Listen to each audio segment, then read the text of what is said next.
So guys, for the first step, you're going to head over to search and type in services. Click on it. And then once you're on this, you're going to click on any service one time and then click on W on your keyboard. Now you want to find Windows Time. We're going to scroll down till we find Windows Time. Here it is. Double click on it. Make sure you have the startup type on automatic and then click on start, which will now make the server status running, and then click on OK. Now you're going to click on restart. You want to restart the Windows Time service. And now for the next step, you're going to head over to search and type in date and time settings. Click on it. And then once you're on this, make sure you have set time automatically turned on. If it's grayed out right here, then you're going to click on location settings.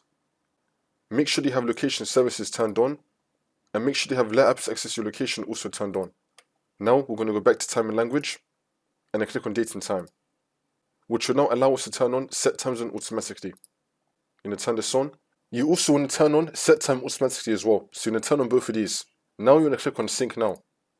This should now fully sync up your date and time. If not, then for the second method, you just want to restart your computer. And then when you come back onto Windows, you just want to sync your time again like I just showed you right now. This should now fix your problem.